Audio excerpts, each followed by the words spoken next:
رہے ہیں اور سیاست میں کام کر چکے ہیں اور رپورٹنگ دیگر جگہ پہ رپورٹنگ کے ساتھ یہ جو ہے نا کام کرتے ہیں اور طلبا پر رپورٹنگ کا حاصل ہے اور جامعہ مسجد میں بھی وہاں کے مسجد میں بھی سرگرم حصہ لیتے ہیں وہاں کے جو بھی انتظامات ہوتے ہیں.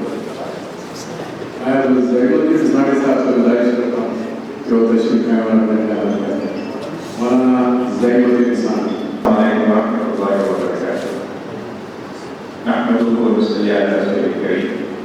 اعوذ باللہ من الشیطان الرجیم. بسم اللہ الرحمن الرحیم. ذلك فضل اللہ یؤتیہ من یشاء. صدق اللہ العظیم وصدق رسولہ النبی الکریم.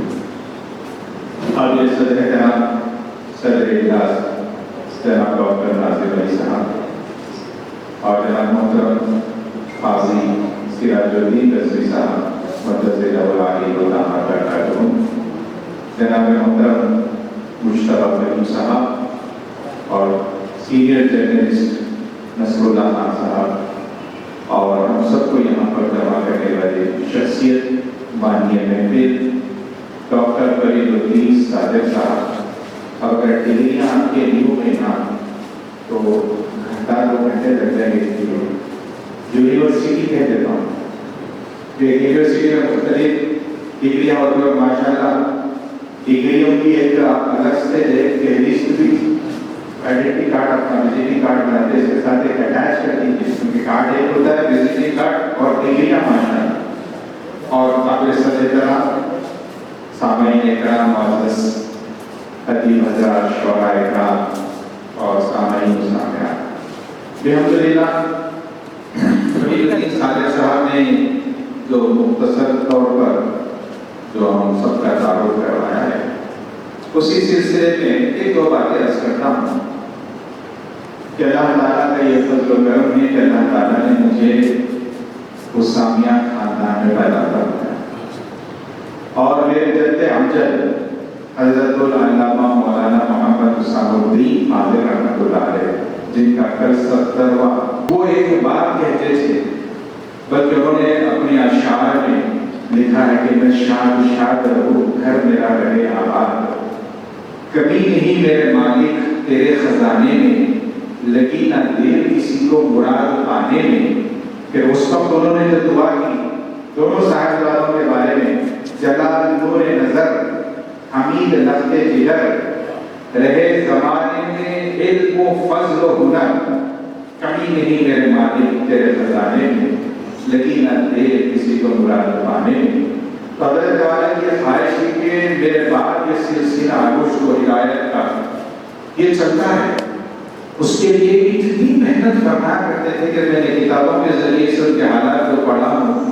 اس سے مجھے واقفیت ہوئی کہ ہر جب اجتماع ہوتا تھا پہلے زمانے پہلے جمعرات ہوتا تھا پھر ہفتے کو ہونے لگا تو واعظ سے پہلے حضرت 5 بجے سے بڑا ہال تھا ہمارا گھر ماشاءاللہ ابھی بھی یہ بہت بڑا ہے. یعنی سب کو تقسیم ہونے کے بعد بھی ایک حصے میں 350 گز آئے تھے. تو اس زمانے میں قریب 3000 سے زیادہ جو ہے نسبت تھا. تو اتنا بڑا ہال کو حضرت عصر کی نماز کے بعد سے سامعین کے آنے کی ہوتی تھی آمد تو ان کے انتظام کے لیے خود جامع فرنیچر کیا چھاتے صاف صفائی ہوئی تھی. آگے یہ تو حضرت خود فرماتے تھے بلکہ اگر کہیں پر تھوڑی سی جگہ مل جائے تو کوئی ٹاٹ یا کچھ ٹکڑا وغیرہ کو وہ بھی بچھائیں تاکہ سامعین کو کسی قسم کی تکلیف نہ ہو. اور وہ کیا پیارا منظر تھا. اخبارات میں نے کچھ اشعار وغیرہ بھی جو اس زمانے کے شعراء کرام نے جو حضرت کے بارے میں لکھا تھا وہ بھی میں نے فیس بک کے ذریعے سے میڈیا کے ذریعے سے بھی پہنچایا. تو ان کی جو ذاتی خواہش تھی کہ یہ سلسلہ چلتا ہے. الحمدللہ میرے دادا حضرت مولانا محمد جلال الدین اسلامی کامل علیہ رحمہ کو تو علامہ فاضل کی اتنی زیادہ قربت اور صحبت ملی کہ 7 سال کی عمر میں باپ بیٹے دونوں عربی میں گفتگو کرتے. وجہ یہ تھی کہ میرے دادا حضرت کی ولادت کے 1.5 سال کے اندر ہی اور ان کی والدہ ہے علامہ فاضل کی بڑی بیٹیاں کا انتقال ہو گیا.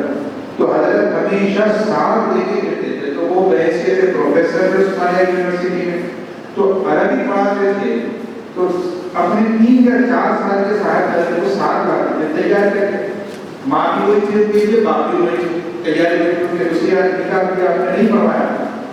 تو بتاتے ہیں ہمارے دادا حضرت نے کتاب لکھا ہے، مجھے بابا جان عربی میں جب پورا بات کرتے تھے تو سنتے سنتے 7 سال میں مجھے اتنی عربی آ گئی کہ میں بابا مجھ سے عربی میں اب اندازہ کریے تربیت اور صحبت کا جو اثر ہوتا ہے وہ بنا. پھر اس کے بعد ماشاءاللہ انہوں نے ایسے کتابیں لکھی ہیں، 30-32 کتابیں جو کی چھپ چکی ہے اور 4-5 ابھی چھپنے کے بعد قریب ہے. پھر دوسرے سال کا حضرت مولانا محمد حمید الدین نصابی آپ کے رحمت ہم سب کو واقف ہے، عظیم کارنامہ ان کا. ایک دارالعلوم میں تباہ کر دیا کہ دوسرا روز کو ولایت کا، بلکہ ایسی تقریر ہے کہ بولے تو الفاظ کم ہیں، خدمات ان کے بہت زیادہ ہے. یہ حضرات کی خواہش تھی کہ نسل ہماری چلتے ہیں، پھر خدمت کی خدمت کرتے ہیں. پھر میرے والد ماجد آغاز جوانی میں بعد ازار باقی میں جو میرے والد ماجد کے آغاز جوانی میں تقاریر سنے، پھر وہ سلسلہ چلتا رہا. پھر آگے پیچھے ہوتے ہوتے درد ہے.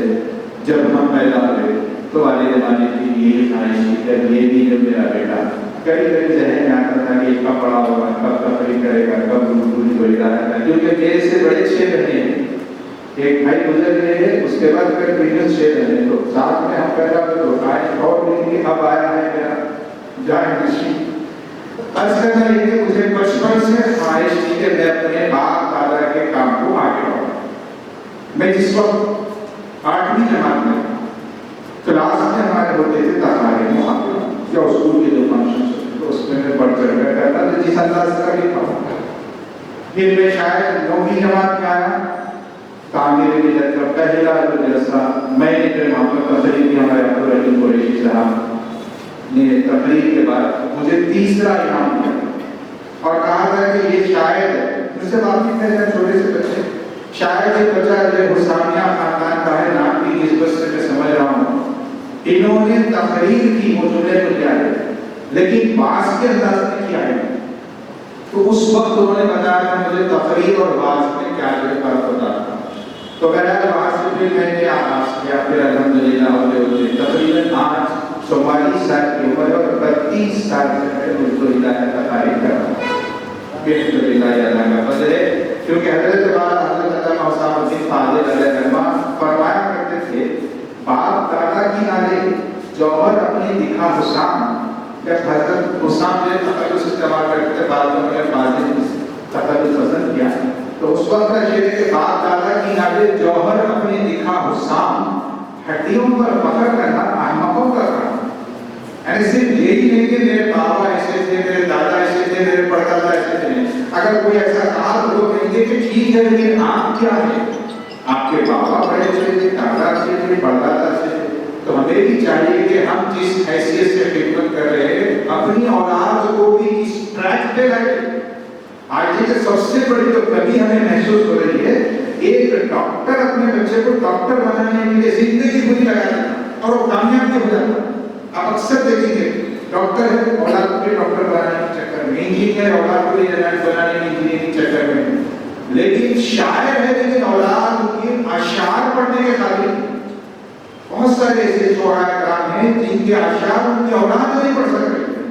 وہ لکھ کے تو دے دیتے اشعار ہی نہیں پڑھ سک رہے. تو پھر چند ایسے تو کہ فرید الدین صادق صاحب نے ذکر کیا کہ بابا کی بھی انہوں نے تہیت کی، اولاد کی بھی تہیت کی. اور فرید صاحب سے مطالعے میں تو واقعہ کرنا تبھی بات کرنا مقصد نہیں ہے. ماشاءاللہ ہر کام میں انوکھا ہوتا ہے اور ہر کام میں ریکارڈ ہے. ابھی دیکھیے میں نے جب پڑھا 20,220 اشعار پر مشتمل غزل، میں سمجھتا ہوں کہ اگر آج کوئی نوجوان پڑھنا شروع کیا تو پوترا ختم کرنا ہوگا اتنی تکلیف. پہلے تو پڑھنے کی فرصت نہیں ہے. اللہ تعالیٰ کو ہمت عطا فرمائے کہ لوگوں نے بہت چیزیں کی ہیں لیکن آج لڑکیوں کی اولاد باپ کے اعتبار ہوتے ہیں جو اس کا اثاثہ، جو اس کی محنت جو اس کو چہلم سے پہلے رکھنے کے بارے میں میں تو ایک ساتھ مشورہ ہے کسی بھی پڑھا لکھا ادیب یا شاعر کا انتقال ہوا تو پہلے گھر کو پہنچا دے تو ردی کے اوپر بھیج دیتے لوگ جا کے بولو بھائی آپ کے والد کی کیا ہے کچھ کام کی کتابیں آپ کیا کرنا چاہ رہے ہیں. یقین مانیے آپ میرے والد کے پاس ایک صاحب نے آ کے کتاب کہا کہ مولانا نے کتاب دی تھی. والد صاحب دیکھتے بولے کہ یہ کتاب اور آپ کے پاس بولے کیا بولے اس کو دے دی. کیا قیمت دی؟ بولے 50 روپئے. جب سے بولے آپ کو مان کتاب کیا ہے؟ بولے اس کو جانے کے لیے 50 روپئے کی قیمت میں دے دی. والد صاحب بولے دیکھو 5000 روپئے کا مانگے تو میں دینے کو دیا. بولے نہیں ہو سکتا ہے کہ ہمارے بابا بہت بڑے اس کو کیا کریں گے 50 روپئے. افسوس کے ساتھ سے والد صاحب کے پاس بولے 5000 روپئے کے لیے بولتا تو میں دے دیتا تھا اتنی نہیں کتاب. مگر وہ کہتے تھا کہ بڑے پارس بیچے تھے وہ اس میں چراغ کرے. بہت سارے ایسے لوگوں سے میں واقف ہوں جن کے انتقال کے بعد ان کی زندگی یہ شاعر صاحب نے میرے سامنے کہا میں نے یہ کہا کہ میرے جتنے اشعار ہیں میرے ساتھ کفن کے ساتھ اس کو بھی دفن کرو. میں نے کہا کہ کیوں؟ آپ کے چند اشعار کو مجھے دے کئی مرتبہ میں اس کو گنگناتے رہتا ہوں مجھے پسند ہے. میں نے کہا سمجھ کے لیے میرے ساتھ میرے آپ چلیے سیاست موسیقی کے اعتماد میں چند اشعار مختلف اشعار کو حوالے کر دیجیے. ہو سکتا ہے کہ کبھی موقع کے حساب سے وہ چھاپتے چونکہ دیکھیے میرے دادا حضرت کا انتقال ہو کے 30 سال ہو رہا ہے لیکن روزنامہ سیاست میں ان کے انتقال کے بعد سے تک 6 مرتبہ میں معراج سے متعلق معراج کے 10 نکات ان کو چھاپتا ہوا دیکھا ہو پیپر اور میں نے کبھی اپنی زندگی میں یہ نہیں کیا. تو دادا حضرت کب کیے تھے امام 30 سال 6 مرتبہ. تو مختصر بات یہ عرض کرنا یہ ہے کہ ہم سب کو چاہیے کہ اپنی اولاد کو بھی تیار کریں اور باپ کی جو محنت ہے بیٹے پر یہ لازم ہے کہ وہ اپنے باپ کی جو محنت اس کو لوگوں تک پہنچائے چاہے وہ ادیب ہو چاہے وہ شاعر ہو چاہے وہ مصنف ہو حکیم ہو یہ کام کرے تاکہ باپ کو اس کا اجر بھی دے انتقال کے بعد دنیا سے رخصت ہونے کے بعد. تو میں بڑے جلدی صالح صاحب کو مبارکباد پیش کرتا ہوں اور ایک بہترین جو انہوں نے کام لے کر اور ماشاءاللہ عمر آپ کی اللہ جو اور دراز کرے صحت اور عافیت کے ساتھ مگر آپ کو دیکھے تو نوجوانوں کو کچھ کمر سیکھی کرنے کا موقع نہیں. بار مرتبہ آپ کے ویڈیوز آتے تھے.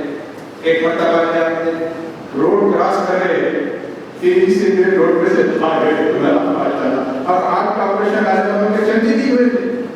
میں بولا صحت سے رکھے قوت طاقت کریے ایسے گاؤں کی طرف چلے جاتے چھوٹے چھوٹے بچے ہیں کپڑے بھی پہنے کے لیے سے باپ انجیکشن دے رہے ان پہ ٹیسکوپ کے ذریعے سے چیک اپ کر رہے ہیں. عرض کرنا یہ خدمت خلق کا ایک جذبہ اس کو جو ہم سب کو چاہیے کہ اس جذبے کی قدر کریں. اشعار ہے اس ذریعے سے آپ کرتے ہیں. بہرحال زندہ دل شخصیت ہے اپنے آپ کو جو مصروف رکھتے ہیں اور کوئی خوش کرے یا نہ کرے ان کے لیے کوئی اپنے دل کو خوش کرتے رہتے. یہ خاص بات یہ ہنر ہے اس دور میں زندہ رہنے کے لیے کیونکہ آپ میں بلا تشریح کسی کو جو ہے کوئی ذہن میں رکھنے کی بات کر رہا ہوں. آج تک لوگ کسی کو عزت دینا نہیں چاہتے بلکہ ہونا نہیں چاہیے. آج ہی کے پاس اس صاحب سے بحث ہو رہی تھی تو میں نے کہا کہ اس دور میں اپنی عزت کو سنبھال لینا ہی بہت بڑا کمال ہے. میں نے ایک مثال کی جن پہ ایک موقع پہ ایک صاحب نے آ کے مجھ سے کہا اناؤنسمنٹ کے لیے کہ آپ کا نام کیا ہے تقریر کے لیے. تو میں نے کہا کہ محمد ظہیر الدین حسانی. تو وہ جا کے محمد ظہیر الدین حسانی تقریر کے لیے آپ مجھے ضرور کیا جائے گا. بازو میں بیٹھے تو میں ادھر کیا کیا ایسا ایسا مولانا نہیں ہوتے آپ تو کیا پوچھا میں نام کو جو بولے بولا انہیں یہ تک نہیں سمجھ رہے کہ اپنے نام میں کیسا کر بولو اپنے مولانا محمد ظہیر الدین حسانی. میں نے کہا محمد ظہیر الدین حسانی. وہ بولے کہ صداقت سے پوچھا کیا نام پوچھے تو نہیں بولے. تو بولے بھائی نام تو وہی بولی میں نہ کرا آپ تو خود آگے پیچھے الفاظ لگا کے ادب احترام بولتے نا بولے بولے امام میرے بولے. اب آپ دیکھیے جیسا منعقد کرنے والا آرگنائزر کی یہ حالت ہے تو پھر مجھے اپنی اولاد کو کیا تربیت کروانا ہوگا. ادبی ماحول سے بالکل بے واقف نہیں ہے. باہر لوگ بیٹھے تھے ایک نوجوان نے سے کہا کہ باہر سارے لوگ بیٹھے کھانے کے لیے بلانا ہے. بولا بولو اور اوپر جا کے آئیے آئیے کھانے کے لیے آئیے. کوئی نہیں ہے میرے کو کوئی نہیں ہے آئیے آئیے تو ہونا نہیں ہے. پھر کیا ہوگا بولا سنو میرے ساتھ راجا دسترخوان تیار ہے پڑھائی کر مہربانی تشریف لائی. وہ دیکھ آدمی کے لیے ہو رہا ہے بولے یہ کیا بات آپ بولے تو نہیں آیا جب سے بولے تو آپ کی آئیے آئیے بولے تو ہونا. اور وہ بچہ